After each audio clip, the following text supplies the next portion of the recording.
بسم اللہ الرحمن الرحیم شہر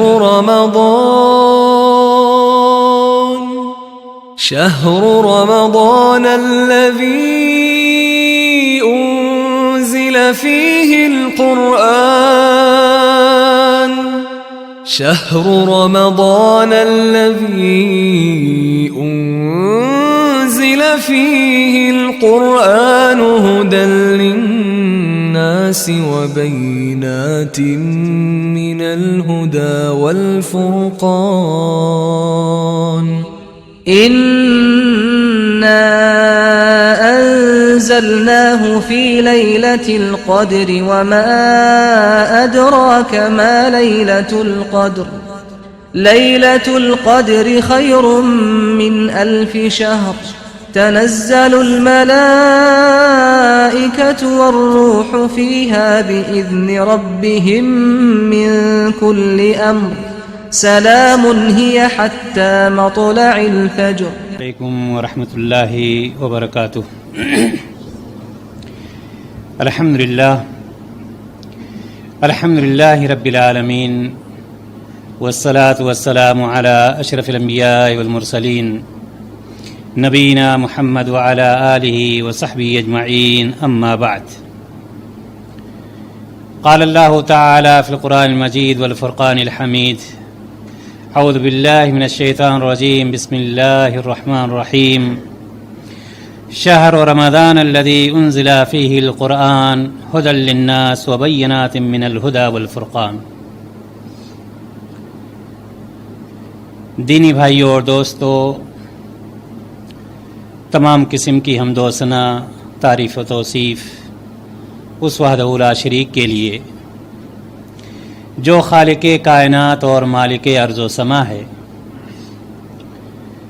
جس نے ہم سب کو اس دار فانی میں پیدا فرمایا اور اس کے بعد نبی اکرم صلی اللہ علیہ وسلم پر ان گنت بے شمار درود و سلام نازل ہوں.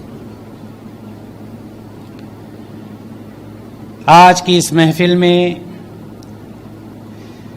اللہ تبارک و تعالیٰ کی توفیق سے رمضان المبارک سے متعلق بہت ساری باتیں آپ کے سامنے پیش کی جائیں گی. سب سے پہلے ہم استقبال رمضان کے متعلق کچھ باتیں پیش کرنا چاہیں گے. اللہ رب العزت قرآن مقدس میں ارشاد فرماتا ہے، شہر رمضان الذی انزل فیہ القرآن، یہ مہینہ رمضان کا وہ مبارک مہینہ ہے جس میں اللہ رب العزت نے قرآن مقدس جیسی کتاب کو نازل فرمایا ہے. ھدی للناس، جو لوگوں کے لیے کتاب مکمل ہدایت ہے، وبینات من الہدی والفرقان، اور اس کتاب میں کھلی کھلی دلیلیں موجود ہیں ہدایت کی اور حق کو ناحق سے پہچاننے کی. اللہ رب العزت نے ہمارے اور آپ کے لیے یہ مقدس کتاب نازل فرمایا ہے. اس مہینے میں جو مہینہ ہم اور آپ جس مہینے کو رمضان المبارک کے نام سے یاد کرتے ہیں، آپ اس بات سے بخوبی واقف ہیں کہ اللہ تبارک و تعالی نے 12 مہینے پیدا کیے، لیکن ہم کسی اور مہینے کے استقبال کے لیے نہ کوئی مجلس کرتے ہیں واعظ و نصیحت کے لیے، نہ ہم اتنی زیادہ تیاری کرتے ہیں. سب سے پہلے ہم یہ دیکھتے ہیں کہ استقبال کہتے کس کو. استقبال کا مطلب ہوتا ہے کسی کی آمد میں، کسی کی آمد کے وقت اس کے استقبال میں اپنے آپ کو پیش کرنا، اس کا احترام کرنا، اس کا خیال کرنا، وہ جس لائق ہے اس کے حساب سے اس کا اہتمام کرنا. لیکن سوال یہ ہے کہ 12 مہینوں میں سے ایک مہینہ 11 مہینوں کا استقبال نہیں، اور اللہ رب العزت خود قرآن مقدس میں ارشاد فرماتا ہے ان عدت الشہور عند اللہ 12 شہرا فی کتاب اللہ کی مہینوں کی گنتی اللہ تبارک و تعالیٰ کے نزدیک اللہ تعالیٰ کی کتاب میں 12 ہے.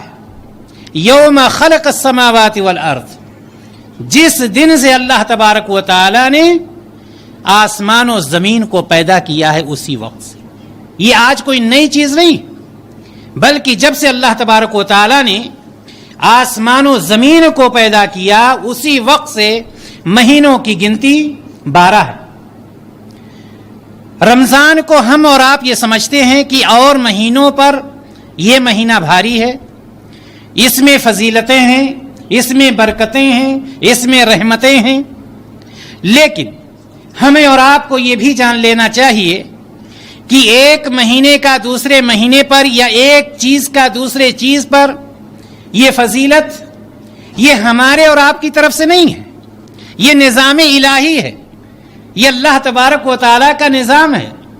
اللہ تبارک و تعالیٰ قرآن مقدس میں فرماتا ہے قل هل يستوي الذين يعلمون والذين لا يعلمون، کیا وہ لوگ جو علم والے ہیں اور جو بے علم ہیں کیا دونوں برابر ہو سکتے ہیں؟ ظاہر سی بات ہے کہ دونوں برابر نہیں ہو سکتے. اسی طرح سے آپ دیکھیں گے کہ بہت ساری مسجدیں اس دنیا میں موجود ہیں، لیکن کیا ساری مسجدوں کا مرتبہ اور مقام برابر ہے؟ نہیں. آپ مسجد اقصی میں نماز پڑھتے ہیں 500 نمازوں کا ثواب ملتا ہے، مسجد نبوی میں پہنچتے ہیں اور مسجدوں کے برابر 1000 کا ثواب ملتا ہے، بیت اللہ میں وہ پہنچتے ہیں 1,00,000 کے برابر ہو جاتا ہے. ایک مسجد کو دوسری مسجد پر فضیلت حاصل ہے. دنیا میں بہت سارے پانی پائے جاتے ہیں، کوئی میٹھا پانی، کوئی کھارا پانی، کوئی نمکین پانی، کوئی ایسا کوئی ویسا، لیکن پانی بھی اگر آپ دیکھیں تو آب زمزم کو سارے میٹھے کھارے پانی پہ فضیلت اور فوقیت حاصل ہے. اسی طرح سے اگر آپ دیکھیں دن کو دیکھ لیں، اللہ کے رسول جناب محمد رسول اللہ صلی اللہ علیہ وسلم ارشاد فرماتے ہیں خیر یوم طلعت علیہ الشمس یوم الجمعہ، کہ جس پر سورج طلوع ہوتا ہے، جن دنوں پر سورج طلوع ہوتا ہے ان میں سب سے زیادہ بہتر دن کون سا ہے؟ جمعہ کا دن ہے. معلوم یہ ہوا کہ اللہ تبارک و تعالیٰ نے ایک کو دوسرے پر فضیلت دی ہے، اسی طرح سے رمضان کے مہینے کو دوسرے مہینے پر فضیلت دی، چونکہ اللہ تبارک و تعالیٰ نے اس مہینے میں قرآن مقدس کو نازل کیا. شہر رمضان الذی انزل فیہ القرآن. دینی بھائی اور دوستو، کہنے کا مطلب یہ ہے کہ یہ مبارک مہینہ ہم اس کا استقبال کیسے کریں گے؟ اس کا استقبال ہمیں بہت سوچ سمجھ کر کے کرنا چاہیے تاکہ ہم سے اس مہینے کی ایک گھڑی بھی، ایک لمحہ بھی ضائع نہ ہونے پائے، ہم اس مہینے سے زیادہ فائدہ اٹھا سکیں. آپ کو اس بات کا پتہ ہے کہ ہمیں جس طرح سے ہم اور آپ دنیا میں ایک چیز کو حاصل کرنے کے لیے دوسرے سے آگے بڑھنے کی کوشش کرتے ہیں، اللہ تبارک و تعالیٰ قرآن مقدس میں فرماتا ہے وَفِي ذَلِكَ فَلْيَتَنَافَسِ الْمُتَنَافِسُونَ. سبقت کر لے جاؤ، کن چیزوں میں؟ جس میں سبقت لے جانی ہے، یعنی یہ کہ وہ اعمال جن اعمال سے آپ جنت کو حاصل کر سکتے ہیں، جن اعمال سے آپ اللہ تعالیٰ کو راضی کر سکتے ہیں، جن اعمال سے اپنے آپ کو جہنم سے دور کر سکتے ہیں، ان کاموں میں آپ سبقت کیجئے. لہذا ہم اور آپ رمضان المبارک کا استقبال اس طرح سے کریں کہ رمضان المبارک آنے سے پہلے ہم سب سے پہلے اپنی یہ تیاری کر لیں کہ روزہ ہمیں کیسے رکھنا ہے، افطاری ہمیں کیسے کرنی ہے، رمضان میں کون سی گھڑیاں ہیں جس میں ہم زیادہ سے زیادہ فائدہ اٹھا سکتے ہیں. اگر ہمیں معلوم نہیں تو اللہ تبارک و تعالیٰ فرماتا ہے فَاسْأَلُوا أَهْلَ الذِّكْرِ إِن كُنتُمْ لَا تَعْلَمُونَ. اگر نہیں جانتے ہو اہل علم کے پاس جاؤ. اور آج کی تاریخ میں ہر زبان میں چھوٹی بڑی کتابیں موجود ہیں. اگر ہم جاننا چاہیں کہ رمضان کے فضائل کیا ہیں، تراویح کے فضائل کیا ہیں، اور اس میں قرآن کے پڑھنے کے فضائل کیا ہیں، صدقات و خیرات کے فضائل کیا ہیں، صلہ رحمی کے فضائل، ساری چیزیں ہمیں معلوم ہو سکتی ہیں جبکہ ہم جانتے ہیں یہ وہ مہینہ ہے جس میں اللہ تبارک و تعالیٰ نیکیوں کا اضافہ کر دیتا ہے. لہٰذا ہم اپنے گھروں کو سجا کر کے رمضان المبارک کا استقبال نہ کریں، اپنے گھروں میں کھانے پینے کی چیزیں بھر کر کے نہ کریں، بلکہ ہم یہ سوچ کر کے کریں کہ رمضان کے آتے آتے ہم اپنے آپ کو تیار کر لیں کہ اس رمضان میں ہم اپنے گناہوں کو دھل دیں گے، ہم اپنے آپ کو اللہ تبارک و تعالیٰ کے قریبی بنا لیں گے، اللہ تبارک و تعالیٰ کو ہم راضی کرنے کی کوشش کریں گے۔ شرح صدر کے ساتھ ہم یہ سوچ کر چلیں کہ ہم اپنے ماں باپ کے ساتھ، اپنے پڑوسیوں کے ساتھ، رشتہ داروں کے ساتھ صلہ رحمی کریں گے، صدقہ و خیرات کریں گے، تراویح کی نماز پڑھیں گے۔ اس طرح سے ہم ایک شیڈول تیار کریں رمضان المبارک کے آنے سے پہلے۔ اگر ہم اس طرح سے استقبال کرتے ہیں تو سمجھیے کہ ہم اپنے آپ کو تیار کر رہے ہیں اللہ تبارک و تعالیٰ کے لیے اور اللہ تبارک و تعالیٰ کو راضی کرنے کے لیے۔ اللہ تبارک و تعالیٰ سے دعا ہے کہ الہ العالمین ہم سب کو رمضان جو بھی باقی ہے رمضان کا پانے والا بنائے اور رمضان سے زیادہ استفادہ کرنے والا بنائے۔ آئیے اب ہم آگے دیکھتے ہیں کہ یہ روزہ جس کے بارے میں اللہ تبارک و تعالیٰ نے قرآن مقدس میں فرمایا کہ اسی روزے کے مہینے میں قرآن مقدس کو نازل کیا ہے، آئیے ہم دیکھتے ہیں اس کے فضائل کیا ہے، اس کا مقام کیا ہے، اس کا مرتبہ کیا ہے۔ قرآن مقدس میں اللہ تبارک و تعالی نے فرمایا یا ایھا الذین آمنوا کتب علیکم الصیام کما کتب علی الذین من قبلکم لعلکم تتقون۔ اللہ تبارک و تعالی نے یہاں پر فرمایا کہ اے لوگوں جو ایمان لائے ہو، تمہارے اوپر روزہ کو فرض کیا گیا جس طرح سے تم سے پہلے لوگوں پر فرض کیا گیا تھا۔ لعلکم تتقون، مقصد کیا ہے، فلسفہ کیا ہے، غرض و غایت کیا ہے؟ تاکہ تم متقی بن جاؤ، تاکہ تم پرہیزگار بن جاؤ۔ جب پرہیزگار ایک شخص بن جاتا ہے، متقی بن جاتا ہے، گناہوں سے دور ہو جاتا ہے، دنیا کے منکرات سے دور ہو جاتا ہے، دنیا کی آلائشوں سے دور ہو جاتا ہے اور اپنے آپ کو اللہ رب العزت کے حوالے کر دیتا ہے۔ جب اللہ تبارک و تعالیٰ کے حوالے کر دیتا ہے تو ظاہر سی بات ہے وہ اپنے آپ کو محفوظ کر لیتا ہے اور اللہ تبارک و تعالیٰ اس سے خوش ہو جاتا ہے۔ عبداللہ بن عمر رضی اللہ تعالیٰ عنہ فرماتے ہیں کہ نبی کریم صلی اللہ علیہ وسلم نے فرمایا کہ اسلام کی بنیاد 5 چیزوں پر ہے اور انہی میں سے ایک چیز کیا ہے؟ رمضان کا روزہ رکھنا بھی ہے۔ کہ رمضان کا روزہ رکھنا، معلوم یہ ہوا کہ ارکان اسلام کا ایک اہم رکن رمضان کا روزہ بھی ہے۔ ابو ہریرہ رضی اللہ تعالی عنہ راوی کہتے ہیں کہ نبی کریم صلی اللہ علیہ وسلم کے پاس ایک آدمی آیا اور کہا کہ اے اللہ کے رسول صلی اللہ علیہ وسلم مجھے کوئی ایسی چیز بتلا دیجئے جس پر عمل کر کے میں سیدھے جنت میں داخل ہو جاؤں۔ آپ صلی اللہ علیہ وسلم نے فرمایا کہ جاؤ تم اللہ تعالیٰ کی عبادت کرو، اس کے ساتھ کسی کو شریک نہ ٹھہرانا، تم فرض نماز ادا کرنا، فرض روزے رکھنا اور فرض زکات ادا کرنا۔ اس نے کہا اے اللہ کے رسول صلی اللہ علیہ وسلم اس ذات کی قسم جس کے ہاتھ میں میری جان ہے اس سے زیادہ میں کچھ نہیں کروں گا۔ آپ صلی اللہ علیہ وسلم نے فرمایا جس کو جنتی دیکھنا ہے یہ دیکھ لے، یہ جنتی جا رہا ہے۔ معلوم یہ ہوا یہ رمضان کے روزے اللہ تبارک و تعالی نے ہمارے اور آپ کے اوپر فرض کر دیے ہیں، بہت ہی زیادہ اس کا مقام ہے۔ بلکہ نبی کریم صلی اللہ علیہ وسلم ارشاد فرماتے ہیں، بخاری مسلم کی روایت کہ جب رمضان آتا ہے تو آسمان کے دروازے کھول دیے جاتے ہیں، جہنم کے دروازے بند کر دیے جاتے ہیں اور وہ شیاطین جو شیطان انسان کا دشمن ہے اللہ تبارک و تعالیٰ اس کو جکڑ دیتا ہے۔ دینی بھائیو اور دوستو، اسی طرح سے آپ یہ بھی یاد رکھیں کہ روزہ قیامت کے دن اللہ تبارک و تعالیٰ کے سامنے ہمارے اور آپ کے لیے سفارشی بن کر کے کھڑا ہو جائے گا اور یہی روزہ کہے گا اے اللہ میں اس بندے کو سونے سے منع کرتا تھا، اس بندے کو میں آرام سے منع کرتا تھا، اے اللہ اس بندے کو میں کھانے پینے سے منع کرتا تھا، اس کی شہوت سے منع کرتا تھا، تیرے لیے یہ روزہ رکھتا تھا، اے اللہ میری سفارش اس کے لیے قبول کر لے۔ اور نبی کریم صلی اللہ علیہ وسلم فرماتے ہیں کہ روزے کی سفارش قبول کر لی جائے گی۔ یہی روزہ ہے، یہ روزہ ہمارے اور آپ کے لیے سفارشی بن کر کھڑا ہو جائے گا۔ ابو ہریرہ رضی اللہ تعالیٰ عنہ سے ایک روایت اور آتی ہے کہ جس میں نبی کریم صلی اللہ علیہ وسلم نے فرمایا کہ اللہ تبارک و تعالیٰ فرماتا ہے کہ ابن آدم کا ہر عمل اس کے لیے ہے سوائے روزہ کے۔ روزہ یہ بندہ میرے لیے رکھتا ہے، میں اس کی جزا دوں گا۔ مبارک ہے وہ مبارکباد کا مستحق ہے وہ شخص جس کے لیے اللہ تبارک و تعالیٰ کہتا ہے یہ بندہ میرے لیے روزہ رکھتا ہے، میں اس کی جزا دوں گا۔ وجہ کیا ہے میرے بھائی اور دوستو؟ وجہ یہ ہے کہ ایک شخص باہر کھائے پیے نہ کھائے پیے کوئی فرق نہیں ہے، لیکن اگر وہ اپنے گھر میں کھاتا ہے یا پیتا ہے یا نہیں کھاتا ہے کوئی نہیں جان سکتا۔ دھوپ ہوتی ہے، پیاس لگی ہوتی ہے، ساری چیزیں ہوتی ہیں، لیکن وہ اللہ تعالیٰ کے خوف سے بند کمرے میں ہے، تنہا ہے، کوئی دوسرا دیکھنے والا نہیں ہے، لیکن وہ جب کلی بھی کرتا ہے تو سوچتا ہے کہیں ایسا نہ ہو حلق سے پانی نیچے چلا جائے۔ اللہ تبارک و تعالیٰ کو اس کی یہ عادت اتنی پسند آتی ہے، اللہ تعالیٰ کہتا ہے یہ بندہ روزہ میرے لیے رکھ رہا ہے، میں ہی اس کو جزا دوں گا۔ اسی طرح سے آپ کو معلوم ہونا چاہیے کہ طلحہ بن عبید اللہ رضی اللہ تعالیٰ عنہ بیان کرتے کہ دو آدمی نبی کریم صلی اللہ علیہ وسلم کی خدمت میں پیش ہوتے ہیں۔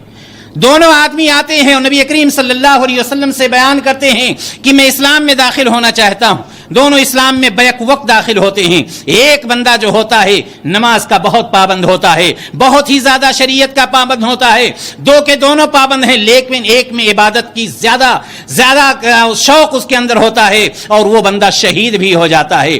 دوسرا بندہ جو ہوتا ہے جس نے ساتھ میں اسلام قبول کیا تھا، 1 سال کے بعد اس کی وفات ہوتی ہے۔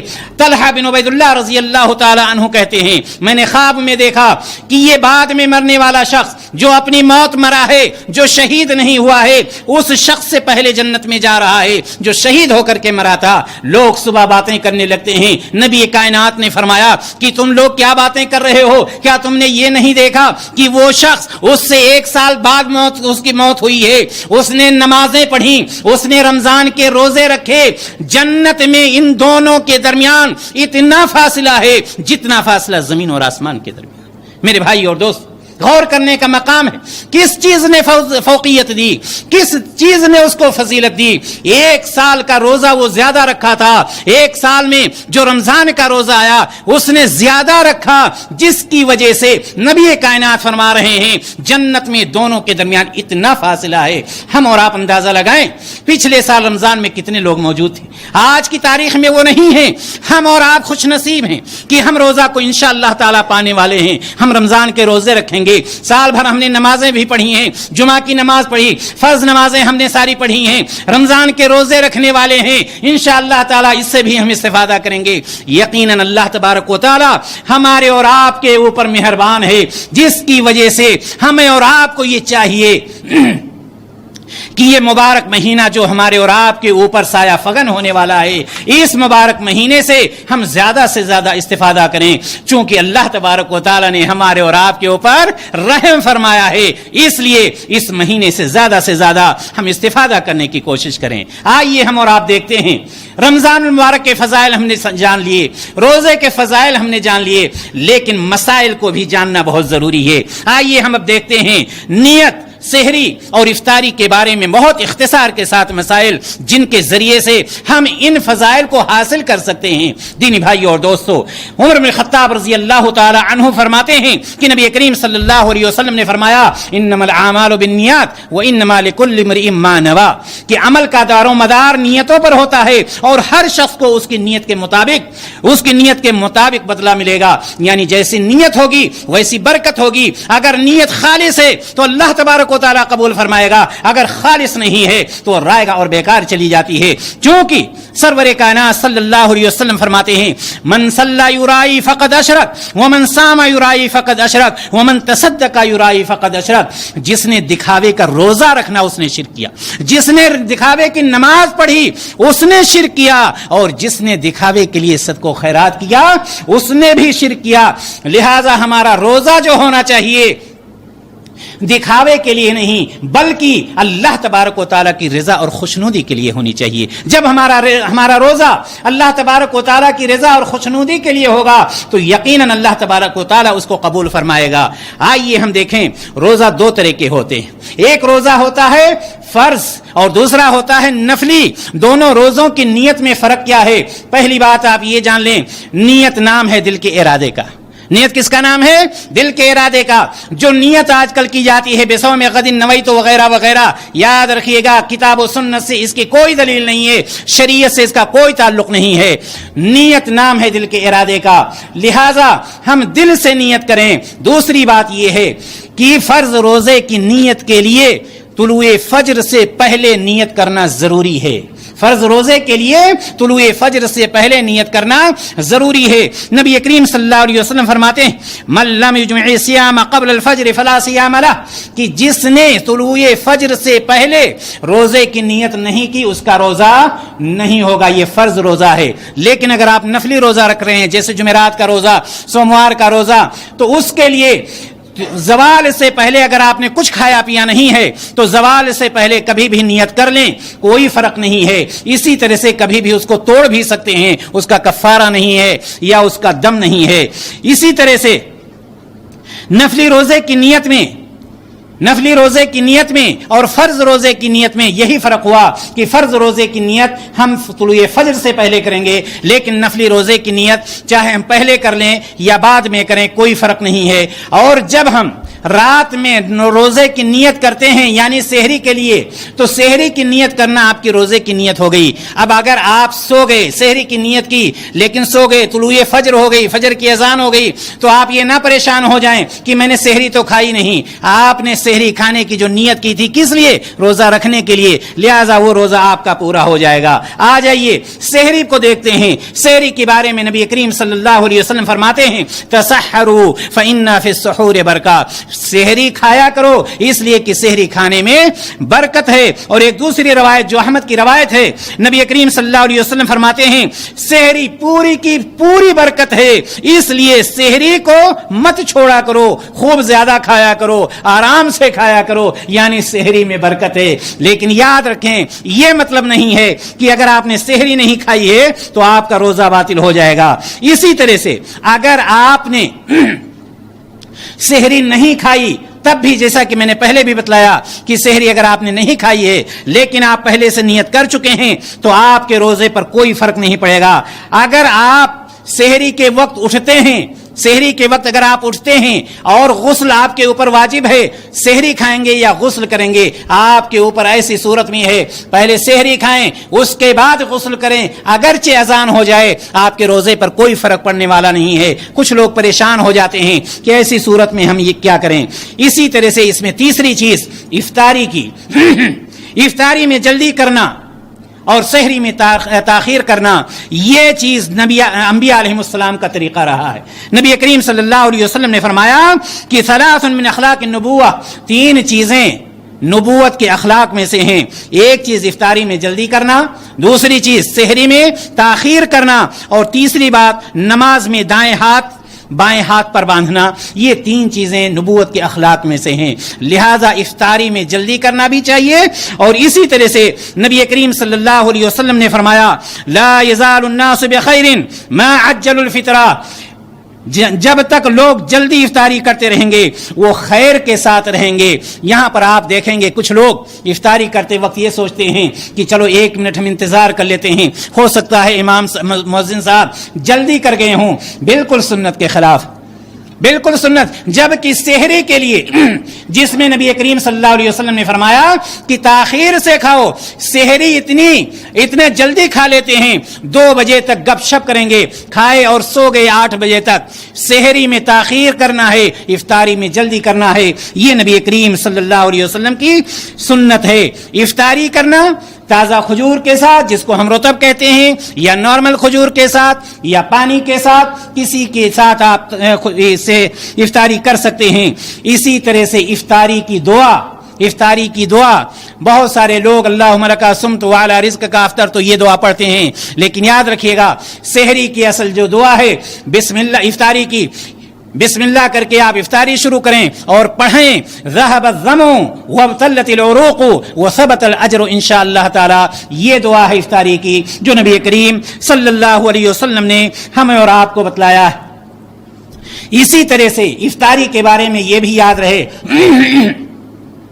کہ افطاری سے پہلے نبی کریم صلی اللہ علیہ وسلم کی حدیث آتی ہے کہ افطاری سے پہلے جو دعا کی جاتی ہے وہ دعا کرنا بہت ہی زیادہ مسنون ہے، اور نبی کریم صلی اللہ علیہ وسلم نے فرمایا ہے کہ 3 لوگوں کی دعا رد نہیں کی جاتی، انہی میں سے ایک وہ دعا ہے جو افطاری سے پہلے کی جاتی ہے۔ اس میں خواتین خاص طور سے غلطیاں کرتی ہیں کہ وہ ایسے وقت میں کچن میں مصروف ہو جاتی ہیں، کچن میں لگی رہتی ہیں، یہ بنانا ہے اور وہ بنانا ہے، یہاں تک کہ اذان ہو جاتی ہے، حالانکہ یہ چاہیے کہ کم سے کم 10 منٹ پہلے ساری چیزیں کچن سے سمیٹ کر کے دسترخوان پر بیٹھ جائیں، خود بیٹھیں، اپنے بچوں کو بھی بٹھائیں، گھر والوں کو بٹھائیں اور اس طرح سے دعا کریں۔ اللہ تبارک و تعالی جب دیکھتا ہے کہ میرے بندے بھوکے پیاسے ہیں، ٹھنڈا گرم ساری چیزیں سامنے حاضر ہیں، لیکن میرا بندہ میرے حکم کا انتظار کر رہا ہے، اللہ تبارک و تعالیٰ کو یہ ادا بہت ہی زیادہ پسند آتی ہے، اور یہی وجہ ہے کہ اللہ تبارک و تعالیٰ ایسے وقت کی دعا کو رد نہیں کرتا ہے۔ لہذا ہمیں اور آپ کو یہ چاہیے کہ ہم اور آپ افطاری سے پہلے دعا کو نہ بھولیں۔ کم کھانا ہو وہاں پر کوئی فرق نہیں ہے، لیکن ہم پہلے افطاری کر لیں، مغرب کی نماز پڑھ لیں، اور اس کے بعد پھر ہم اور آپ کھانے کے لیے بیٹھیں، چونکہ وہ وقت بہت ہی اہم ہوتا ہے۔ اسی طرح سے آئیے ہم اور آگے بڑھتے ہیں اور ہم دیکھتے ہیں کہ روزہ کی حالت میں کون سی چیزیں جائز ہیں اور کون سی چیزیں ناجائز ہیں۔ روزہ کی حالت میں کون سی چیزیں جائز ہیں اور کون سی چیزیں ناجائز ہیں۔ آپ یہ جانتے ہیں کہ اسلام بہت آسان دین ہے، ایک بات۔ دوسری بات یہ کہ اللہ تبارک و تعالیٰ اپنے بندوں کو پریشانی اور تنگی میں نہیں ڈالنا چاہتا ہے، اس لیے اللہ تبارک و تعالیٰ نے اپنے بندوں کے لیے کچھ چیزیں ایسی بنائی ہیں کہ روزہ رکھنے کے باوجود اگر وہ چیزیں واقع ہوتی ہیں تو ان کے روزے پر کوئی فرق نہیں پڑتا ہے۔ انہی میں سے ایک چیز مسواک جائز ہی نہیں بلکہ افضل ہے، اور نبی کریم صلی اللہ علیہ وسلم کی جو حدیث آتی ہے وہ عام ہے کہ اگر میری امت پر شاق نہیں گزرتا تو میں ہر وضو کے وقت مسواک کرنے کا حکم دیتا۔ اس میں رمضان یا غیر رمضان کی کوئی تحدید نہیں ہے۔ اسی طرح سے زیاد بن جریر رضی اللہ تعالیٰ عنہ سے مروی ہے کہ میں نے روزہ کی حالت میں عمر بن خطاب رضی اللہ تعالیٰ عنہ سے زیادہ مسواک پر مداومت کرنے والا کسی کو نہیں دیکھا۔ یعنی عمر بن خطاب رضی اللہ تعالیٰ عنہ روزے کی حالت میں بھی سب سے زیادہ مداومت کرتے تھے مسواک کرنے پر۔ خلاصہ کلام یہ کہ مسواک کرنا جائز ہے۔ اسی طرح سے کلی کرنا، ناک میں پانی ڈالنا، یہ اور بات ہے کہ روزے کی حالت میں زیادہ ہم نہ پانی چاہیں یا غرغرہ نہ کریں کہ حلق سے پانی اتر جائے، نیچے اتر جائے۔ وقت ضرورت کسی چیز کو چکھنا، وقت ضرورت یہ نہیں کہ عام طور پر کوئی بھی چیز اٹھا کر کے ہم چکھتے رہیں۔ اگر کسی چیز کی ضرورت ہی پڑ گئی ہے تو ہم اس چیز کو چکھ سکتے ہیں، اس میں کوئی مذائقہ نہیں ہے۔ اسی طرح سے خواتین کے لیے استحاضہ کا خون، استحاضہ وہ خون ہوتا ہے جو حیض اور نفاس کے علاوہ ہوتا ہے۔ اگر وہ خون آ جاتا ہے تو عورت کا روزہ فاسد نہیں ہوتا ہے، اور ہر عورت کو پتہ ہوتا ہے کہ ہمارے ایام حیض کیا ہیں یا ناپاکی کے ایام کیا ہیں۔ اگر اس کے علاوہ خون آتا ہے تو اس سے اس کے روزے پر فرق نہیں پڑتا ہے، نماز بھی پڑھے گی اور روزہ بھی رکھے گی۔ اسی طرح سے روزہ کی حالت میں سرما لگانا، انجیکشن لگوانا، ناک کان میں دوائیں ڈالنا، ان ساری چیزوں سے بھی روزے پر کوئی فرق نہیں پڑتا۔ بھول کر کھا پی لینے سے، اگر کوئی شخص بھول کر کھا پی لیا، پورا کا پورا کھا لیا، کھا کر کے سو گیا، اس کو خیال نہیں ہے، پھر یاد آتا ہے کہ میں تو بھول گیا، اللہ کے رسول صلی اللہ علیہ وسلم فرماتے ہیں کہ اس کے روزے پر کوئی فرق نہیں پڑتا، اللہ تبارک و تعالیٰ اپنے بندے کو کھلاتا پلاتا ہے، لہذا اس سے بھی کوئی فرق نہیں پڑتا۔ اسی طرح سے تھوک اور گرد و غبار کا حلق میں اتر جانا، اس سے بھی روزے پر کوئی فرق نہیں پڑتا ہے۔ اسی طرح سے اگر کسی شخص کو غسل جنابت کی ضرورت ہو، طلوع فجر ہو گئی، ایسی صورت میں وہ کیا کرے گا؟ کیا اس کا روزہ فاسد ہو جائے گا؟ نہیں، اس پر بھی اس کا روزہ فاسد نہیں ہوتا ہے، اس کو غسل کر لینا چاہیے، وہی اس کے لیے کافی ہے۔ آئیے ان چیزوں کو دیکھتے ہیں جن سے روزہ ٹوٹ جاتا ہے۔ قصدن کچھ کھانا پینا، اگر جان بوجھ کر کے کسی نے کچھ کھا پی لیا تو ظاہر سی بات ہے اس کا روزہ فاسد ہو جائے گا۔ جان بوجھ کر کے الٹی کرنا، قے کرنا، اگر خود بخود ہو جائے تو اس سے کوئی فرق نہیں پڑتا ہے۔ ابو ہریرہ رضی اللہ تعالیٰ عنہ سے روایت ہے، نبی کریم صلی اللہ علیہ وسلم نے فرمایا جس پر قے غالب آ جائے یعنی خود ہو جائے اس پر قضا نہیں، اور جس نے جان بوجھ کر کیا تو اسے قضا کرنا چاہیے، انگلی ڈال کر کے یا کسی طرح سے اگر وہ جان بوجھ کر کرتا ہے تو اس کو قضا کرنی پڑے گی، لیکن خود الٹی ہو جانے سے کچھ نہیں ہوتا۔ یعنی اسی طرح سے حیض و نفاس کا خون آنا، خواتین کے لیے جو خاص ہے، اگرچہ روزہ ابھی افطار کرنے ہی والی عورت ہے لیکن خون ظاہر ہو گیا، اگر ظاہر ہو گیا ہے تو اس کا روزہ فاسد ہو جائے گا، لیکن اگر ظاہر نہیں ہوا، وہ محسوس کر رہی ہے تو اس کا روزہ فاسد نہیں ہوگا۔ تو حیض اور نفاس کی وجہ سے بھی روزہ فاسد ہو جاتا ہے اور اس کی قضا بعد میں ہے۔ اسی طرح سے منی نکالنا جان بوجھ کر کے شہوت کی وجہ سے یا کسی طرح سے مسنی وغیرہ سے اگر کوئی شخص منی کو نکالتا ہے روزہ رکھتے ہوئے تو اس کا روزہ فاسد ہو جائے گا، لیکن اگر وہی شخص سو رہا ہے، خواب میں منی خارج ہو جاتی ہے، نکل جاتی ہے، تو اس کے روزے پر کوئی فرق نہیں پڑتا ہے، چونکہ یہ قصدن نہیں ہے اور وہ جان بوجھ کر کے ہے، جان بوجھ کر کے کرے گا تو اس کا روزہ فاسد ہو جائے گا۔ اسی طرح سے روزہ توڑنے کی نیت کر لینا، اگر کسی شخص نے روزہ توڑنے کی نیت کر لی، کچھ کھائے پیے یا نہ کھائے پیے، بلکہ علماء کا اکثر یہ اتفاق ہے کہ اگر اس نے نیت کر لی ہے تو اس کا روزہ فاسد ہو جائے گا، چونکہ نبی کریم صلی اللہ علیہ وسلم نے فرمایا انما الاعمال بالنیات، عمل کا دار و مدار نیتوں پر ہے۔ اسی طرح سے آخری چیز، جمع اور ہم بستری کرنے سے بھی روزہ فاسد ہو جاتا ہے اگر کوئی شخص روزہ رکھتے ہوئے یہ کام کرتا ہے تو، لیکن یہ ایک عمل ایسا ہے جس پر قضا بھی ہے اور کفارہ بھی ہے، دونوں چیزیں ہیں۔ باقی جو اوپر چیزیں بتلائی گئی اس میں خالی قضا ہے، توبہ ہے، استغفار ہے، لیکن اس میں قضا اور کفارہ دونوں۔ قضا یہ ہے کہ وہ روزہ رکھے گا اور کفارہ یہ ہے اس کے لیے کہ ایک گردن آزاد کرے یا 60 روزے مسلسل رکھے، 60 روزے کانٹینیو رکھے یا 60 مسکینوں کو کھانا کھلائے، یہ اس کا کفارہ ہے۔ آئیے ہم دیکھتے ہیں، آپ یہ بھی جانتے ہیں کہ اللہ تبارک و تعالی بہت ہی مہربان ہے اپنے بندوں پر، اس لیے اللہ تبارک و تعالی نے قرآن مقدس میں فرمایا لا یکلف اللہ نفسا الا وسعها، کہ اللہ تبارک و تعالی کسی کو اس کی طاقت سے زیادہ اس پر بوجھ نہیں ڈالتا ہے، لہٰذا اللہ تبارک و تعالی نے معذوروں کا بھی خیال کیا ہے۔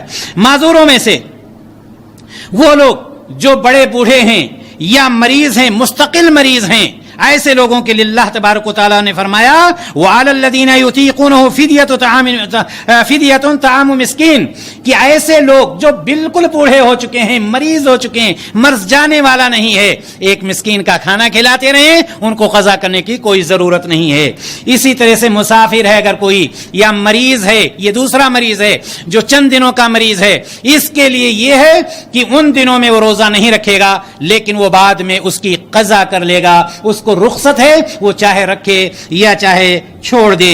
اسی طرح سے لیکن مریض اور مسافر کے لیے قرآن مقدس نے یہ بھی کہا ہے وَأَن تَصُومُوا اللہ تبارک و تعالیٰ نے فرمایا ہے کہ وَأَن تَصُومُوا خَيْرٌ لَكُمْ، اگر وہ روزہ رکھ لے تو اس کے لیے بہتر ہے۔ مثال کے طور پر ہم اور آپ یہاں سے سفر کر رہے ہیں، 4 گھنٹے کا 6 گھنٹے کا فلائٹ سے ہم جا رہے ہیں، ایسی صورت میں ہمارے اوپر کوئی پریشانی نہیں، اگر ہم رکھ لیتے ہیں تو یہ زیادہ بہتر ہے، رکھ لینا زیادہ بہتر ہے، لیکن اگر نہیں رکھنا چاہتے ہیں تو آپ کے لیے رخصت ہے، دروازہ کھلا ہوا ہے۔ اسی طرح سے وہ عورت جو حمل والی ہے یا وہ عورت جو دودھ پلانے والی ہے، اگر حمل پہ اس کے نقصان پہنچ رہا ہے یا وہ عورت جو دودھ پلانے والی ہے بچے کو پورا دودھ نہیں مل رہا ہے، ایسی صورت میں وہ روزہ چھوڑ سکتی ہے اور بعد میں اس کی وہ عورت قضا کر لے گی۔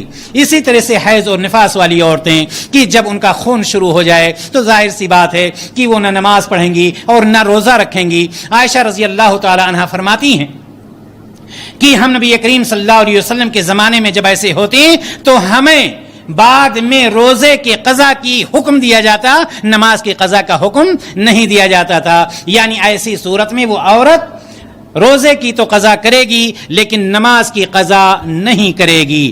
آئیے ہم اور آگے بڑھتے ہیں اور ہم یہ دیکھتے ہیں کہ رمضان المبارک میں قرآن کی تلاوت اور تراویح کی نماز کا کیا مقام و مرتبہ ہے۔ دینی بھائی اور دوست، اللہ کے رسول جناب محمد رسول اللہ صلی اللہ علیہ وسلم نے فرمایا من قام رمضان ایمان و احتسابا غفر له ما تقدم من ذنبه، کہ جس شخص نے بھی ایمان کے ساتھ طلب ثواب کی نیت سے قیام اللیل کیا، تراویح کی نماز پڑھی، غفر له ما تقدم من ذنبه، تو اللہ تبارک و تعالی اس کے پچھلے گناہوں کو معاف کر دیتا ہے۔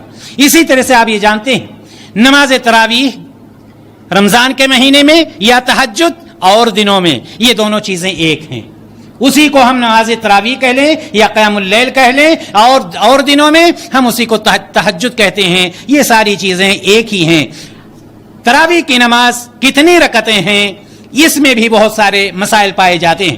ابو سلمہ بن عبد الرحمن رضی اللہ تعالی عنہ نے عائشہ رضی اللہ تعالی عنہا سے پوچھا کہ نبی کریم صلی اللہ علیہ وسلم کی رات کی نماز کیسی ہوتی تھی، رات کی نماز کیسی ہوتی تھی؟ عائشہ رضی اللہ تعالی عنہا جواب دیتی ہیں کہ رمضان میں رات کی نماز یعنی تراویح اور غیر رمضان میں رات کی نماز یعنی تہجد آپ 11 رکعت سے زیادہ نہیں پڑھتے تھے، اور آپ 4 رکعت پڑھتے، اور ان کے طول اور حسن کے بارے میں سوال نہ کیجیے، یعنی کتنا لمبا وہ قیام کیا کرتے تھے، سلام پھیر دیتے تھے اور 4 رکعت ایسے پھر پڑھتے تھے اور 3 رکعت وتر پڑھ لیا کرتے تھے۔ ظاہر سی بات ہے 2 رکعتیں کر کے۔ اللہ کے رسول جناب محمد رسول اللہ صلی اللہ علیہ وسلم سے یہ حدیث ثابت ہے، جس کے راوی ابو سلمہ بن عبد الرحمن رضی اللہ تعالی عنہ ہے، اور بخاری اور مسلم میں یہ روایت موجود ہے۔ لیکن آپ نے یہ سنا ہوگا کہ عمر بن خطاب رضی اللہ تعالی عنہ نے کے زمانے میں 20 رکعت تراویح ہوتی تھی۔ امام مالک رحمہ اللہ نے اپنی کتاب موطا میں 2 اثر نقل کیا ہے۔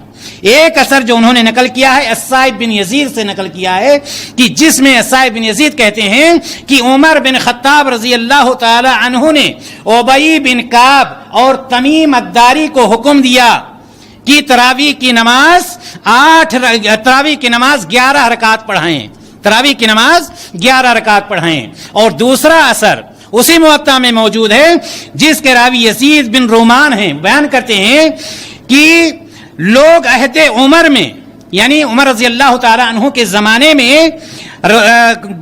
زمانے میں رمضان کے دوران 23 رکعت پڑھتے تھے۔ یزید بن رومان یہ کہتے ہیں کہ عمر بن خطاب رضی اللہ تعالی عنہ کے زمانے میں لوگ 23 رکعت پڑھتے تھے۔ یہ دوسرا اثر جو ہے، اس کے بارے میں علماء نے یہ کہا ہے کہ یہ بالکل منقطع بلکہ ضعیف ہے۔ وجہ کیا ہے؟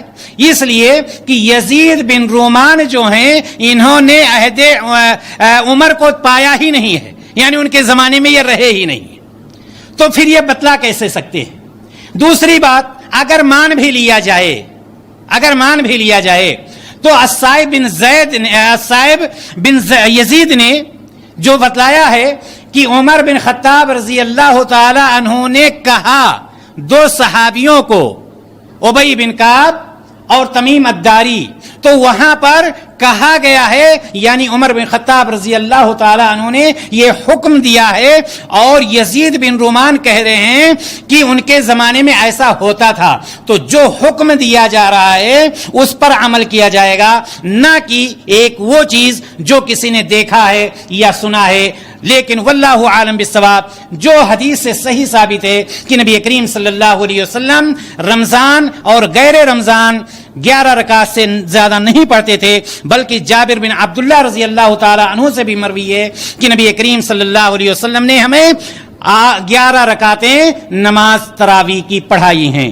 اسی طرح سے ہم اور آگے بڑھتے ہیں۔ خواتین کے لیے بھی یہ مسئلہ جاننا ضروری ہے کہ خواتین بھی اگر گھر سے باہر جانا چاہتی ہیں کسی ایسی مسجد میں جہاں پر تراویح کی نماز کا اہتمام ہے، پردے کا انتظام ہے، وہاں پر جا کر کے تراویح کی نماز ادا کر سکتی ہیں۔ رہی بات جہاں تک قرآن کا ہے، قرآن کا بہت گہرا تعلق رمضان سے ہے، آپ اس بات کو بخوبی جانتے ہیں۔ اللہ تبارک و تعالیٰ نے فرمایا شہر رمضان الذی انزل فیہ القرآن، یعنی اسی رمضان کے مہینے میں قرآن کو نازل کیا گیا۔ انا انزلناہ فی لیلۃ القدر، لیلۃ القدر خیر من الف شہر، کہ جس رات میں قرآن کو نازل کیا گیا وہ رات بھی اسی رمضان میں ہے۔ اور نبی کریم صلی اللہ علیہ وسلم فرماتے ہیں خیرکم من تعلم القرآن وعلمہ، کہ تم میں سب سے بہتر وہ ہے جو قرآن کو پڑھے اور اس تعلیم کو دوسروں تک پہنچائے۔ عبداللہ بن مسعود رضی اللہ تعالی عنہ کہتے ہیں کہ نبی کریم صلی اللہ علیہ وسلم نے فرمایا کہ جو قرآن کا ایک حرف پڑھتا ہے اس کو 10 نیکیاں ملتی ہیں، اور ہر نیکی 10 گنا بڑھائی جاتی ہے۔ اس طرح سے وہ کہتے ہیں کہ میں یہ نہیں کہتا کہ الف لام میم ایک حرف ہے، بلکہ الف ایک حرف ہوا، لام دوسرا حرف ہوا، میم دوسرا حرف ہوا، یعنی الف لام میم اگر کوئی ادا کرتا ہے تو کم سے کم اس کو جو نیکیاں ملتی ہیں 30 نیکیاں ملتی ہیں۔ اسی طرح سے اس کے فضائل میں سے یہ ہے کہ نبی کریم صلی اللہ علیہ وسلم نے فرمایا کہ قرآن کی تلاوت کرو، اس لیے کہ قرآن قیامت کے دن تلاوت کرنے والے کے لیے سفارشی بن کر کے آئے گا، سفارش کرے گا اور اللہ تبارک و تعالی اس کی سفارش کو بھی قبول کرے گا۔ اسی طرح سے قتادہ رضی اللہ تعالی عنہ کے بارے میں آتا ہے کہ قتادہ رضی اللہ تعالی عنہ اور دنوں میں قرآن 7 دنوں میں ختم کیا کرتے تھے، یعنی رمضان کے مہینے کے علاوہ، لیکن جب رمضان کا مہینہ آ جاتا تھا ہر 3 رات میں آپ ایک قرآن ختم کر دیا کرتے تھے پڑھ کر کے۔ یہ قتادہ رضی اللہ تعالی عنہ کے بارے میں اور اس طرح سے اسلاف کے بارے میں بہت زیادہ آتا ہے کہ کس طرح سے قرآن کی وہ تلاوت، یہاں تک کہ نبی کریم صلی اللہ علیہ وسلم رمضان میں جتنا قرآن کا اہتمام کرتے تھے اور دنوں میں نہیں کرتے تھے، کہ نبی کریم صلی اللہ علیہ وسلم رمضان میں ہر رات جبریل امین کو قرآن سنایا کرتے تھے، جبکہ اور دنوں میں اتنا اہتمام نہیں ہوتا تھا۔ یہ وہ ذات ہے جو معصوم عن الخطا ہے، جو افضل الانبیاء ہے، اس لیے ہمیں اور آپ کو بھی چاہیے کہ ہم قرآن کی تلاوت زیادہ سے زیادہ کریں، اور جہاں پر روزے کی بات آ رہی ہے آپ یاد رکھیں نماز بھی وہیں پر ضروری ہے کہ نماز کا بھی ہم اہتمام کریں، بلکہ روزے سے زیادہ اہتمام نماز کی کرنے کی ضرورت ہے۔ بہت سارے لوگ ایسے ہوتے ہیں کہ روزہ بہت شوق سے رکھتے ہیں، بہت اہتمام سے رکھتے ہیں، لیکن ایک وقت کی نماز جمعہ کے علاوہ وہ نہیں پڑھتے ہیں، جبکہ نبی کریم صلی اللہ علیہ وسلم کی حدیث آتی ہے کہ جس نے جان بوجھ کر کے نماز چھوڑ دیا اس نے گویا کہ کفر کیا۔ دوسری حدیث آتی ہے کہ نماز نہ پڑھنے والا بے نمازی جو ہوتا ہے قیامت کے دن جہنم میں اس کو قارون کے ساتھ، حامان کے ساتھ، فرعون کے ساتھ داخل کیا جائے گا۔ اس لیے میرے بھائی اور دوستو، جہاں پر روزے کا اہتمام کرنے کی ضرورت ہے اس سے زیادہ آپ کو قرآن نماز کا اہتمام کرنے کی ضرورت ہے، چونکہ نماز کلمہ شہادت کے بعد سب سے زیادہ اہم رکن ہے۔ اسی طرح سے یہاں پر ایک بات اور جانتے چلیں آپ، زبان کی حفاظت بہت ہی ضروری ہے۔ ہم روزہ رکھ لیں اور روزہ رکھ کر کے جھوٹ بھی بولتے رہیں، گالی بھی دیتے رہیں، اول فول بھی بکتے رہیں، چیختے چلاتے بھی رہیں۔ نبی کریم صلی اللہ علیہ وسلم نے فرمایا ہے کہ جو شخص جھوٹ بولنا نہیں چھوڑتا ہے اس کے لیے کوئی ضروری نہیں ہے کہ صبح سے لے کر شام تک بھوکا پیاسا رہے۔ اس لیے جہاں ہمیں جھوٹ چھوڑنا ہے، چغلی چھوڑنی ہے، غیبت چھوڑنی ہے، ان ساری چیزوں کو چھوڑ کر کے پھر ہم روزہ جب رکھتے ہیں تو اللہ تبارک و تعالی ہمیں اور آپ کو اس کا اجر دے گا اور ہمارا روزہ مقبول ہوگا، جو ہمارے پچھلے گناہوں کو، جس طرح سے نبی کریم صلی اللہ علیہ وسلم نے فرمایا من صام رمضان ایمانا واحتسابا غفر له ما تقدم من ذنبه، کہ جس شخص نے اللہ تبارک و تعالیٰ کی رضا اور طلب ثواب کی نیت سے روزہ رکھا تو اللہ تبارک و تعالیٰ اس کے پچھلے گناہوں کو معاف کر دے گا۔ آئیے ہم آگے دیکھتے ہیں کہ وہ لوگ جن کو اللہ تبارک و تعالیٰ نے طاقت دے رکھی ہے، تندرستی دے رکھی ہے، لیکن اس کے باوجود روزہ نہیں رکھتے ہیں، جس کو ہم اور آپ روزہ خور کہتے ہیں۔ روزہ خوروں کا انجام کیا ہوگا؟ افسوس کی بات ہے کہ اللہ تبارک و تعالیٰ نے ہمیں اور آپ کو طاقت اور قوت دے رکھی ہے۔ اللہ تبارک و تعالیٰ نے ہمارے اوپر اس روزے کو فرض کیا، کتب علیکم الصیام، تمہارے اوپر یہ روزہ فرض کیا گیا ہے۔ اور دوسری جگہ پر فرمایا فمن شہد منکم الشہر فلیصمہ، جو اس مہینے کو پائے اس کے اوپر یہ روزہ رکھنا ہی رکھنا ہے، فرض ہے۔ صحیحین کی روایت پہلے بھی بیان کی گئی کہ ارکان اسلام کا ایک اہم رکن ہے کہ ہم روزہ رکھیں۔ اگر ہم جان بوجھ کر روزے کا انکار کرتے ہیں ظاہر سی بات ہے اسلام سے باہر ہو جائیں گے، لیکن اگر کوئی شخص جان بوجھ کر کے ترک کرتا ہے لیکن اس کا انکار نہیں کرتا ہے، لیکن وہ شخص اعلانیہ کھاتا پیتا ہے، روزے داروں کے سامنے کھاتا پیتا ہے، اور آج کل شہروں میں خاص طور سے دیہاتوں میں بھی ایسے لوگ پائے جاتے ہیں کہ ان کے اوپر ذرہ برابر کوئی احساس نہیں ہوتا ہے۔ ایسے لوگوں کو سن لینا چاہیے کہ نبی کائنات جناب محمد رسول اللہ صلی اللہ علیہ وسلم فرماتے ہیں میری امت کا ہر فرد معاف کر دیا جائے گا سوائے ان لوگوں کے جو اعلانیہ گناہوں کا ارتکاب کرتے ہیں۔ بخاری اور مسلم کی روایت۔ ایسے لوگ جو روزہ بھی نہیں رکھتے، فرض روزے ہیں، اللہ تعالیٰ نے طاقت دی ہے، قوت دی ہے، ساری چیزیں موجود ہیں، لیکن اس کے باوجود روزہ نہیں رکھتے، ان کو ان ساری چیزوں سے بچنا چاہیے کہ کہیں ایسا نہ ہو کہ اللہ تبارک و تعالیٰ کا عذاب ان کے اوپر آ جائے۔ اللہ کے رسول جناب محمد رسول اللہ صلی اللہ علیہ وسلم فرماتے ہیں یہ مہینہ جو تم پر آیا ہے ایک ایسی رات ہے، اس مہینے میں ایک ایسی رات ہے جو 1000 مہینوں سے بہتر ہے۔ جو شخص اس کی سعادت حاصل کرنے سے محروم رہا، وہ ہر بھلائی سے محروم رہا۔ اب وہ شخص جو رمضان کے روزے نہیں رکھتا ہے، اس حدیث کی روشنی میں کوئی بھی بھلائی اس کو نہیں مل سکتی ہے، یعنی ساری بھلائیوں سے وہ محروم ہے۔ بعد میں وہی کہتا ہے میری شادی نہیں ہو رہی، شادی ہو گئے تو بچے نہیں ہو رہے، بچے ہو گئے تو صحیح نہیں ہو رہے ہیں، ان کی طبیعت خراب، یہاں سے نوکری چھوٹی، وہاں گئے، ایسے ہوا۔ وہ یہ نہیں دیکھتا کہ اللہ تبارک و تعالیٰ نے ہمیں طاقت اور قوت دی تھی، ہم اللہ تبارک و تعالیٰ کے ساتھ کیا کر رہے ہیں، اللہ تعالیٰ نے جو حکم ہمیں دیا تھا ہم کر رہے ہیں یا نہیں کر رہے ہیں۔ دینی بھائی اور دوستو، کعب بن عجرہ رضی اللہ تعالیٰ عنہ فرماتے ہیں کہ نبی کریم صلی اللہ علیہ وسلم نے صحابہ کرام سے فرمایا میرے صحابیوں ممبر لاؤ، ممبر حاضر کر دیا گیا۔ نبی کریم صلی اللہ علیہ وسلم نے پہلی سیڑھی پر قدم رکھا، فرمایا آمین، دوسری پر قدم رکھا، فرمایا آمین، تیسری پر قدم رکھا، فرمایا آمین۔ نبی کریم صلی اللہ علیہ وسلم جب فارغ ہوتے ہیں، ممبر سے نیچے آتے ہیں، نبی کریم صلی اللہ علیہ وسلم سے صحابہ نے پوچھا کہ اللہ کے رسول صلی اللہ علیہ وسلم اس سے پہلے کبھی ایسا نہیں دیکھا گیا کہ آپ نے ممبر پر چڑھتے ہوئے آمین کہا ہو۔ نبی کریم صلی اللہ علیہ وسلم نے فرمایا جب میں نے پہلی سیڑھی پر قدم رکھا، جبریل امین آئے اور انہوں نے کہا ہلاکت ہو اس شخص کے لیے جو رمضان کا مہینہ پائے اور اپنے گناہوں کی بخشش نہ کروا لے۔ میں نے کہا آمین۔ میں نے دوسری سیڑھی پر قدم رکھا، جبریل امین نے کہا کہ ہلاکت ہے اس کے لیے بھی کہ جب میرا نام آئے اور میرے اوپر درود نہ بھیجے، اس کے لیے بھی ہلاکت ہو۔ میں نے کہا آمین۔ اور جب میں نے تیسری سیڑھی پر قدم رکھا اور جب نبی کریم صلی اللہ علیہ وسلم فرماتے ہیں کہ جب میں نے تیسری سیڑھی پر قدم رکھا، اس وقت بھی جبریل امین نے کہا کہ وہ شخص جس نے اپنے ماں باپ کو یا دونوں میں سے کسی ایک کو بڑھاپے کی حالت میں پایا اور بڑھاپے کی حالت میں پا کر خدمت کر کے جنت حاصل نہیں کر لیا، اس کے لیے بھی ہلاکت ہو۔ میں نے کہا آمین۔ میرے بھائی اور دوستو، اگر کسی کے اوپر بد دعا جبریل امین کی طرف سے ہو رہی ہو اور آمین افضل الانبیاء جناب محمد رسول اللہ صلی اللہ علیہ وسلم کی طرف سے ہو رہی ہو، کیا بتلائیں اس کے لیے خیر ہو سکتی ہے؟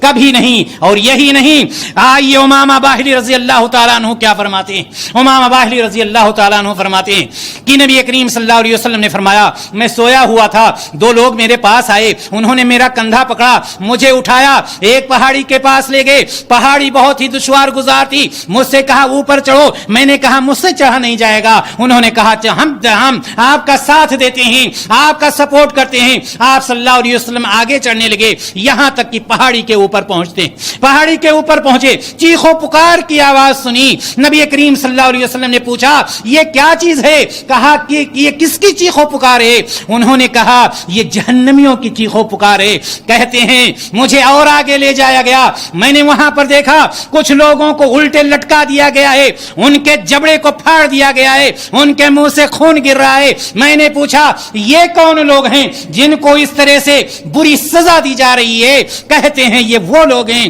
کہ رمضان المبارک کے مہینے میں وقت سے پہلے یہ افطار کیا کرتے تھے۔ میرے بھائی اور دوستو، میں یہاں یہ کہنا چاہتا ہوں کہ اس میں ماں باپ کا رول زیادہ ہوتا ہے۔ وہ ماں باپ جو اپنے بچوں کو بچپن سے روزہ نہیں رکھواتے ہیں، وہ جوان ہو کر کے بھی روزہ نہیں رکھتے ہیں۔ عمر بن خطاب رضی اللہ تعالیٰ عنہ کے زمانے میں ایک بوڑھا شخص رمضان کے مہینے میں شراب پیتے ہوئے پکڑا گیا، اس کو پکڑا، بلا کر کے لایا گیا۔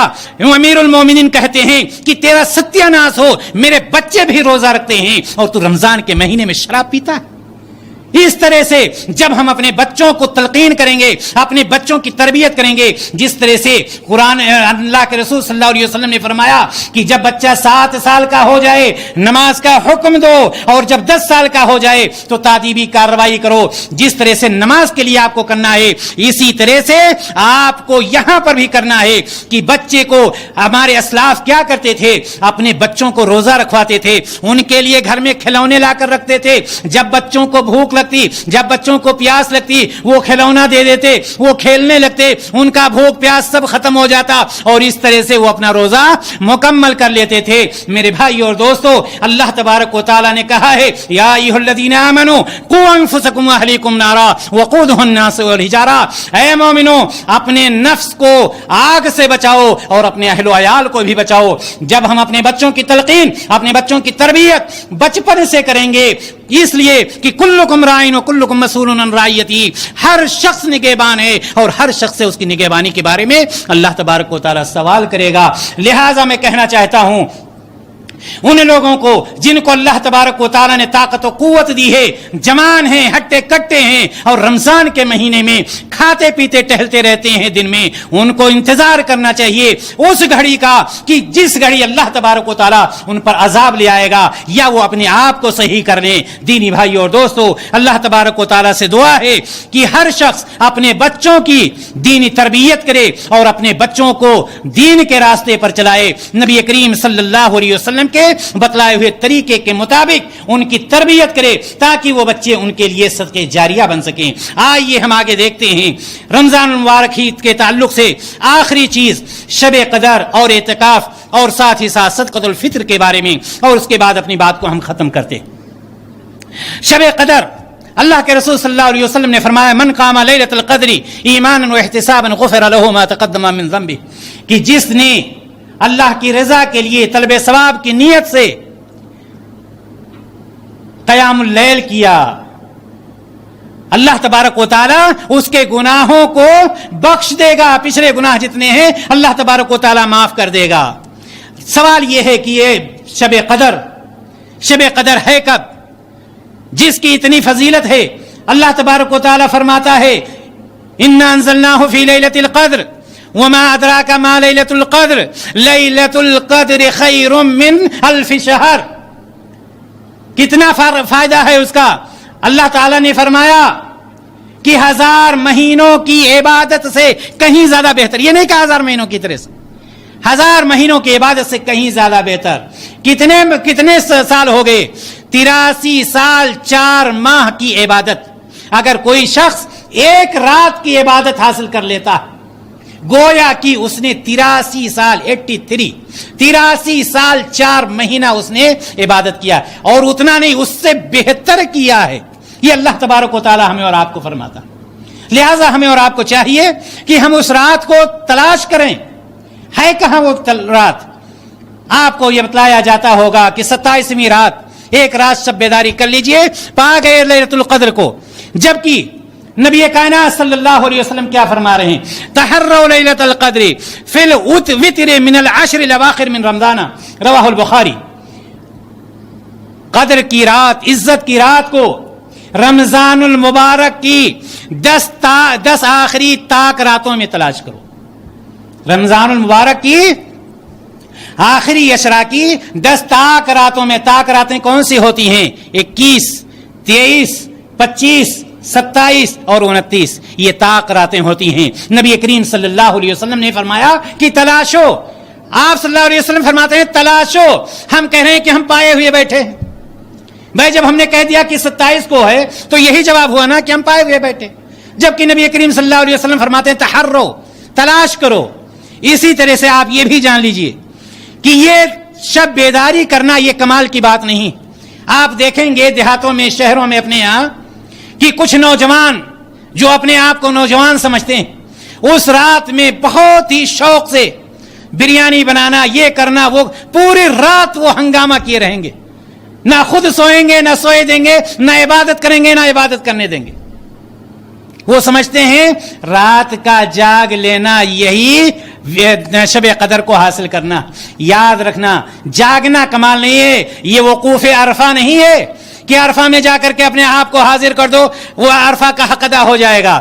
اس رات میں جو جتنی عبادت کرے گا، اس رات میں جو جتنی عبادت کرے گا اس سے فائدہ اٹھائے گا۔ نبی کریم صلی اللہ علیہ وسلم کے بارے میں عائشہ رضی اللہ تعالی عنہا فرماتی اذا دخل العشر شد معذره واحیا لیلہ وایقظ اہلہ، متفق علیہ۔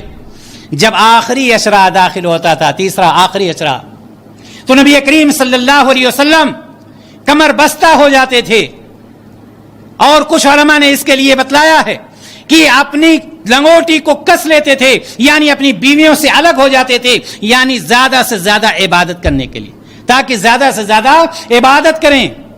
شد معذرہ واحیا لیلہ، اور پوری رات بیدار، رات کو زندہ کرتے تھے، یعنی پوری رات بیدار رہتے تھے۔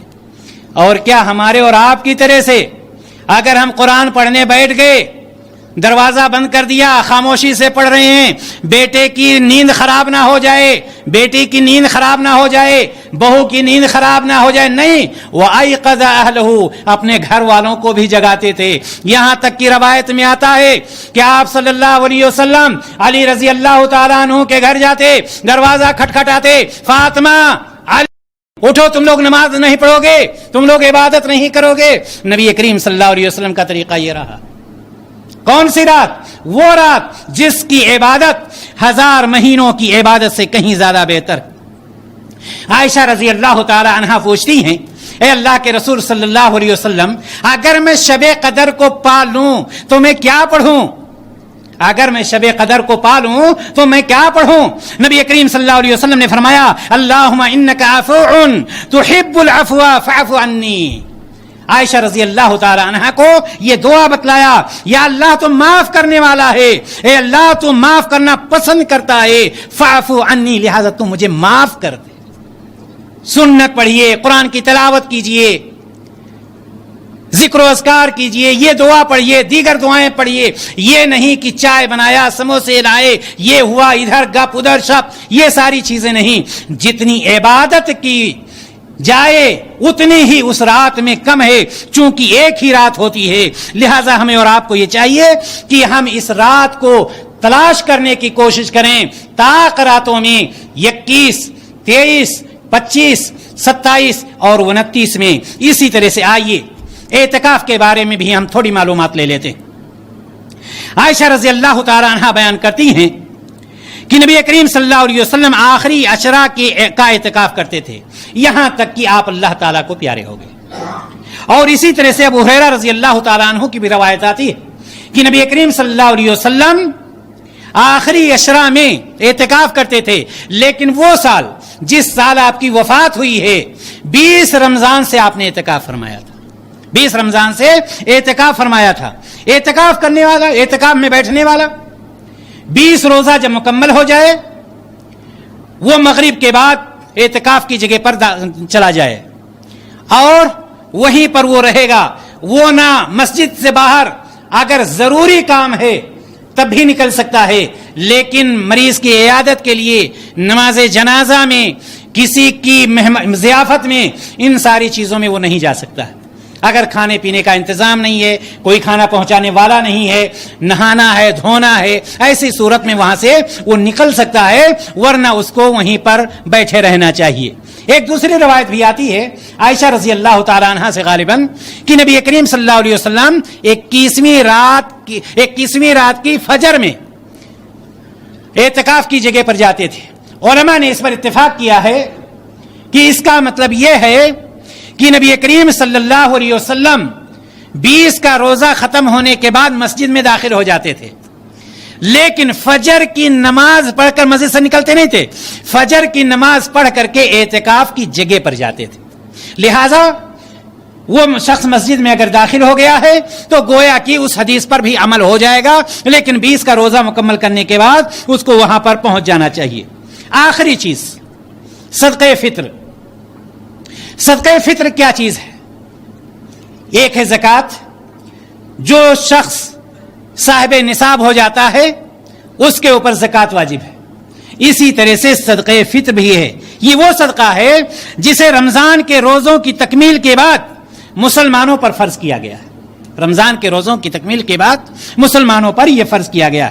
اس کی فرضیت پر علماء اسلام میں تقریباً سب کے سب متفق ہیں، اور اس کے لیے صاحب نصاب ہونا ضروری نہیں، چاہے وہ امیر ہو، چاہے غریب ہو، چاہے غلام ہو، چاہے آزاد ہو، چھوٹا ہو، بڑا ہو، مرد ہو، عورت ہو، ہر ایک کے اوپر یہ فرض ہے، ہر ایک کے اوپر یہ فرض ہے۔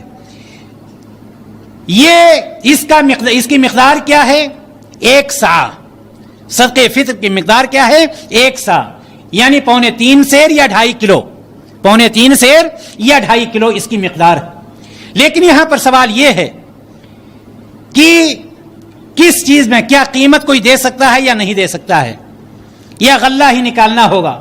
جس طرح سے نبی کریم صلی اللہ علیہ وسلم کے زمانے میں کھانے پینے کی چیز، کھجور، منقہ، کشمش، یہ ساری چیزیں نکالی جاتی تھیں۔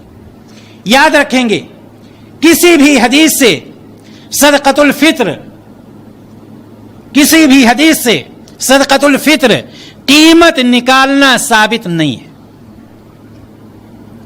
آپ آج کل دیہاتوں میں دیکھیں گے بہت سارے لوگ نقد نکال دیا کرتے ہیں اس بنا پر کہ ان کو جانکاری نہیں ہوتی.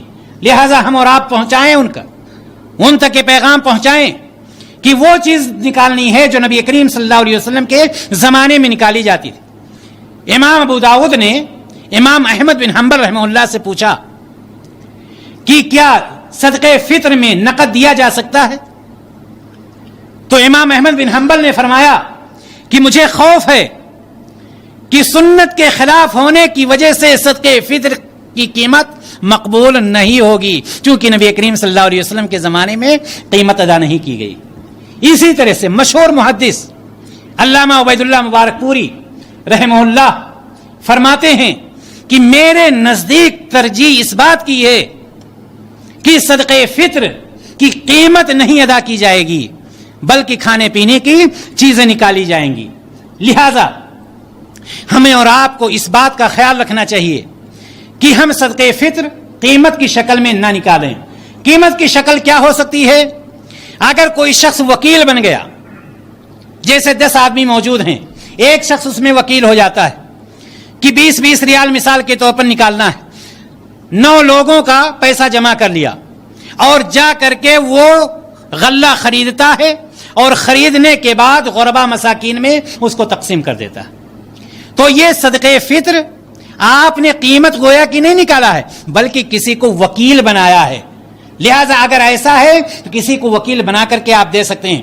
آپ نے مجھے دے دیا کہ میری طرف سے صدقہ فطر نکال دینا، آپ نے 20 ریال مجھے یا میں نے 20 ریال آپ کو دے دیا، تو میں نے گویا آپ کو وکیل بنایا یا آپ نے مجھے وکیل بنایا ہے. اس طرح سے صدقہ فطر کے بارے میں یہ جان لینا چاہیے کہ قیمت نہیں بلکہ اس کے لیے غلہ ہی نکالا جائے گا، چونکہ نبی کریم صلی اللہ علیہ وسلم کے زمانے میں کبھی بھی قیمت ادا نہیں کی گئی ہے. اسی پر میں اپنی بات کو اس دعا کے ساتھ ختم کرتا ہوں کہ اللہ تبارک و تعالی ہم سب کو رمضان المبارک کے مہینے سے زیادہ فائدہ اٹھانے کی توفیق عطا فرمائے، ہمیں اپنے گناہوں کو بخشوانے کی، اپنے آپ کو اللہ تعالیٰ سے راضی کرنے کی توفیق عطا فرمائے، ہمارے اندر وہ جذبہ پیدا کر دے، ہمارے اندر وہ طاقت اور قوت پیدا کر دے، ہمیں شیطان کے وسوسے سے محفوظ رکھے کہ ہم اس مہینے میں زیادہ سے زیادہ عبادت کر کے اپنے آپ کو گناہوں سے پاک و صاف کر لیں،